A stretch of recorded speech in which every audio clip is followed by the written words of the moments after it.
name is John Moriarty, and this is an oral presentation for the Emergency Management Planning and Policy online class at Florida State University.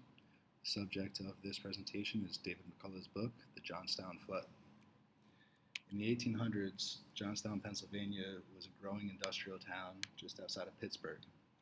The topography of the area was that of a valley which measured 2,300 feet down. Johnstown was a proper town. It attracted people traveling west on the railroad, as well as employing steel mill workers to fabricate the very tracks of that railroad. Some people stayed for work and long-term residency. Some people just hopped off, took a night, and resupplied and continued west. And Johnstown also served as a town center for the surrounding communities of the valley, of which there was 9. The total valley population in 1840 was 3,000, and that went up to 30,000 by the year of the flood in 1889. The South Fork Dam was 72 feet from the valley floor and just over 900 feet long across the valley. Some Pittsburgh men of wealth and power eventually bought the land in 1879 along with the dam, and after several changing of owners, these guys had the intention of fishing and hunting. So they wanted to establish a club for elites to be able to enjoy the outdoors. In 1881, they had their first season, and they were known as the South Fork Fishing and Hunting Club. The dam was originally constructed in 1852 of earth with a spillway and discharge pipes. The design was to sustain 40 feet depth of a lake behind it, and the drainage was to be controlled at the tower, which you can see in that top design on the left-hand side. Unfortunately, the dam having changed owners so many times, one of the previous owners had removed and sold the drain pipes for scrap. So this prevented the ability to regulate the water level. And considering the mass of water behind this dam, it would have been a critical function. Estimates had the lake weighing at more than 20 million tons. So there's little left to the imagination of what would happen if the dam was to fail. The Tribune News, the local media, they published basically a position that the dam is probably sound, and if it did fail, not much would happen because everything was so far away and the water would just spread out. Johnstown residents often had a similar tune and kind of downplayed the severity of their risk by just kind of toting that, hey, today's going to be the day, a simple joking aloofness about them.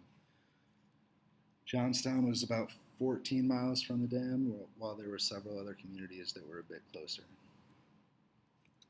So the owner of most of the steel mills in the area was Cambria Iron, and they had about $50 million invested in Johnstown.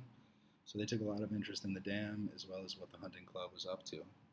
They hired a guy named Fulton to do an assessment on the dam, and he came back with a report showing that there were several faults in the dam, and he documented concerns about repairs that had been done that were less than average, and certainly not adequate for this amount of water and this amount of people.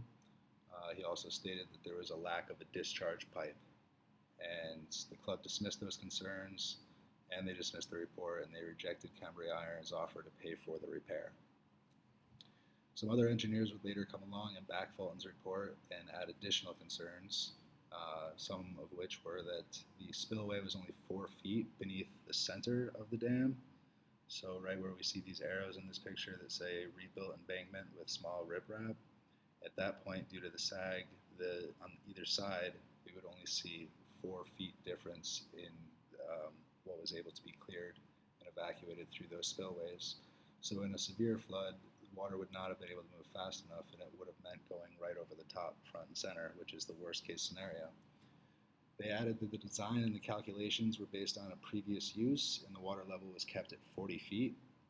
The hunting and fishing club was keeping the water at 65 feet because they were interested in recreational purposes, wanted it nice and high and large. But this added a lot of extra pressure and a lot of extra water that could not be dealt with because there was no discharge pipes. On the eve of the collapse, May 30th, 1889, a storm came in and the lake began rising at a rate of 1 inch every 10 minutes. There was no drainage, and the water level rose faster than the spillway could disperse it. It came right over the front and center. This is the message that was sent in from a conductor of a rail of a train. So he simply said it to some people that were at the train station, and this was the way that the message was transmitted. Those people didn't really receive it because they have received messages like this before and just downplayed the significance, so they didn't really pass it forward.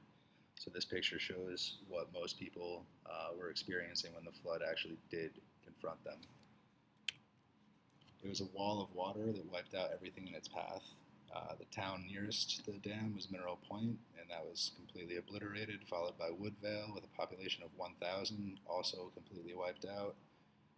The speed was traveling at about 40 miles per hour, but later some estimates were closer to 90 miles per hour. In this picture, as well as the cover of the book, we see a lot of houses on fire.